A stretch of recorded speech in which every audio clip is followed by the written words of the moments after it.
video and the part one, it'll be down in the description below, but make sure you know how make sure you do return to this video because this video is going to be important as well.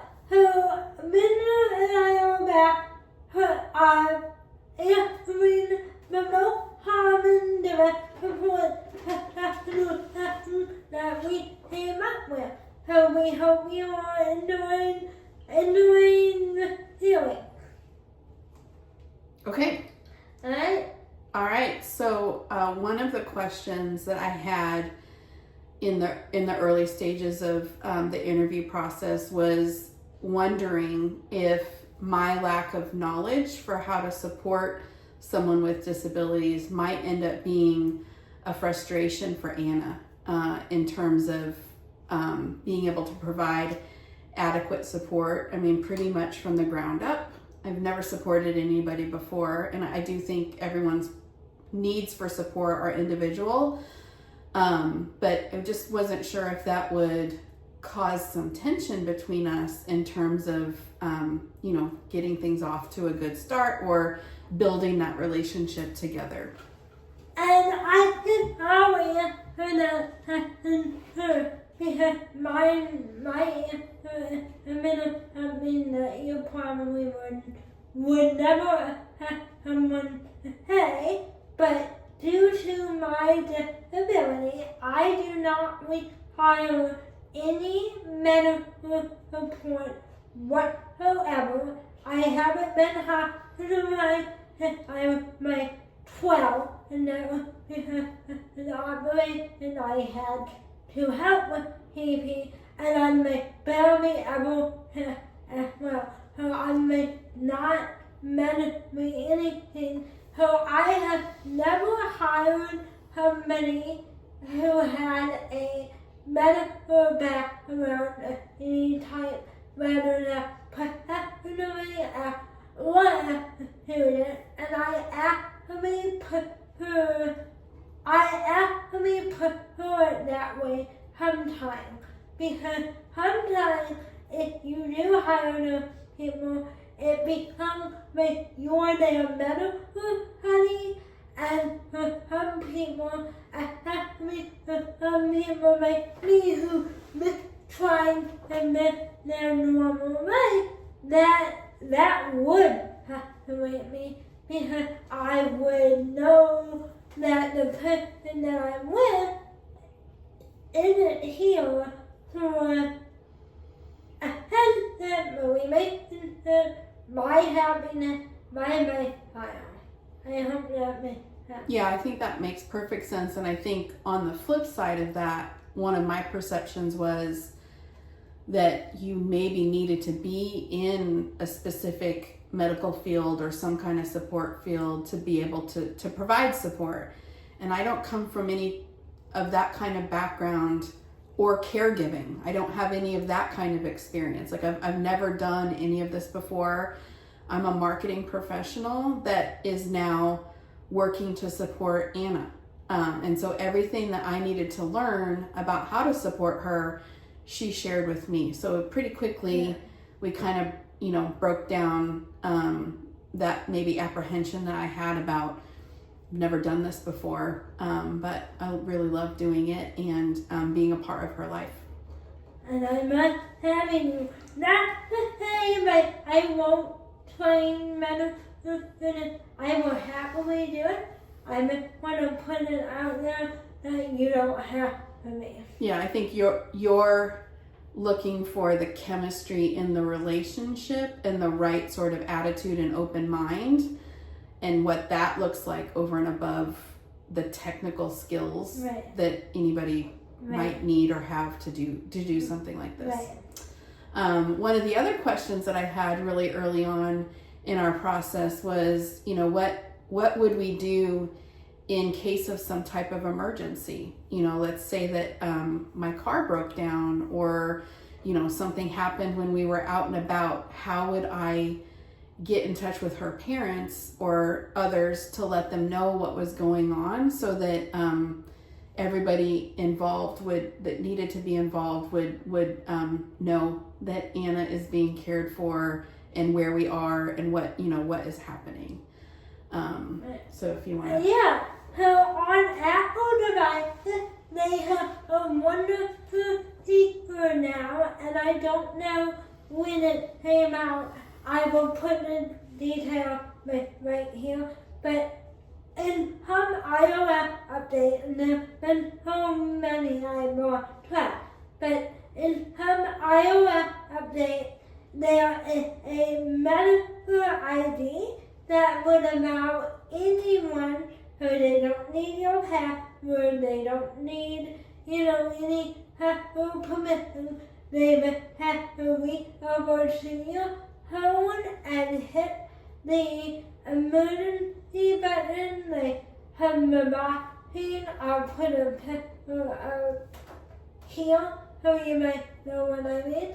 And it'll say medical ID, and all you would have to do is hit that, and then it'll tell it's originally intended for paramedics. When you say your house is on fire and you're on hospital, they're gonna need to know what you need. So in your medical ID, with your name, your birth date, your gender, height and weight, address, and then you have the ability to assign people that you would want them to contact. So that's all in my phone and accessible via the home screen. So that's how my DSP would hold my family if I wasn't able to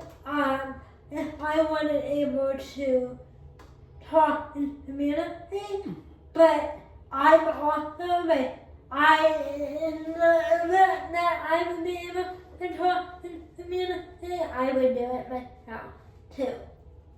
If you have a non-verbal individual, there are also medical ID bracelets that most parents put on their children with their name, address, and phone number. So also look for that. Both medical ID from your phone and devices and medical bracelets are what paramedics and firefighters are trained to know, to look for, and to act on. Yeah, that's that all that direction is very helpful. And for me, it was also just making sure that I understood what process needed to happen so that her family knew that she was in good, knew she was in good care just in case something happened. And it didn't have to be a medical emergency. It could be any kind of for some reason she can't respond, but we're delayed, or I've had an equipment failure issue with my car or something like that.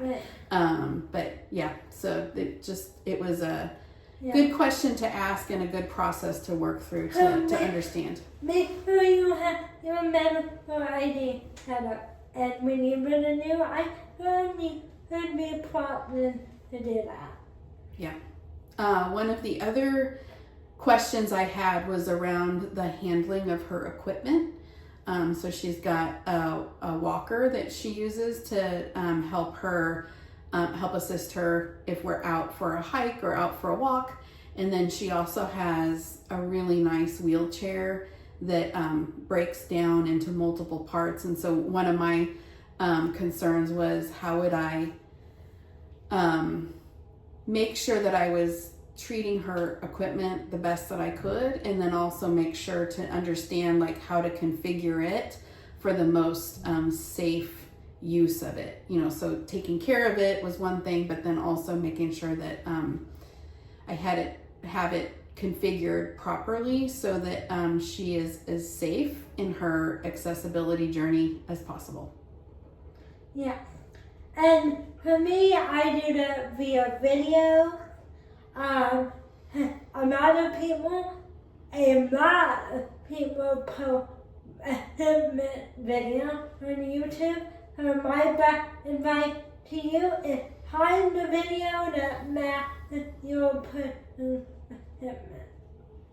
Yeah, and then along with that, making, I had a lot of questions about how to assist her with her mobility, so that's like transfer in and out of the car, transfer into the equipment, just making, wanting to make sure that I understood where I needed to place my body to provide the best support for her. Because I can also be a little bit klutzy, so I didn't want to trip or squish or, do anything to hurt her. But the clear instruction that Anna was able to give me in terms of what she needed in those transfer moments, and even watching her family help her make the transfer, has really brought ease, to my thoughts about, how to support her in that way. Right, and then that's another point too. If you want, like, I haven't told Nunu yet, but like, I hire new people. Sometimes I'll ask my current person or an point to help that person handle and learn an actual DSP. So, surprise, you might be doing that coming up here soon. But so that I should probably especially not trip or squash you then. but that's another way. Like, if you would like to learn someone who is currently on their path, ask them. Like, that is my, I ask my people if they want to do that. If that's something they ever ask for, I would let them know that I have people ready and willing to teach them by myself.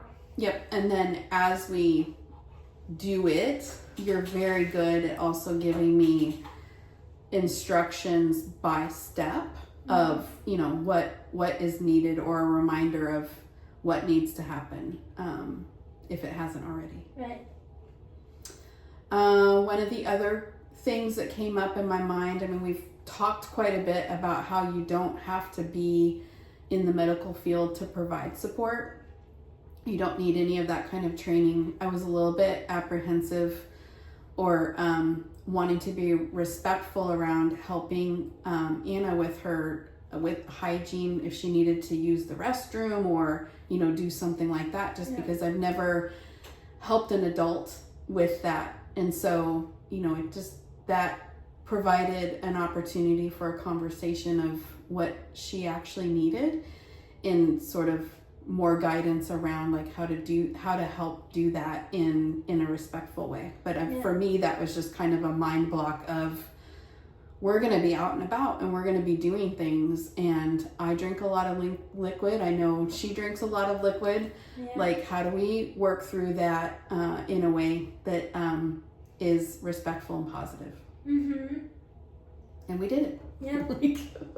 And no, we won't answer any. Other that, I know that some weird people on the internet, no thank you. Yeah, just if that's a hang up in your mind, it's just a conversation to kind of work through. And, it's not a reason to not provide support. It's a vulnerable life need. And it's not worth the advantages of helping someone to let that hold you back. Right. I think that's it for part 2, other than, I had the obvious questions about the logistics of, how to keep track of time and the systems that the agency uses to, like, in the process to, for payment and that kind of thing. But all of those just kind of came along in the process, and it's so far been fairly simple. Easy. Alright guys, we hope you guys enjoyed the video. If you did, like it, subscribe if you're new, and comment down below any questions you may have that we didn't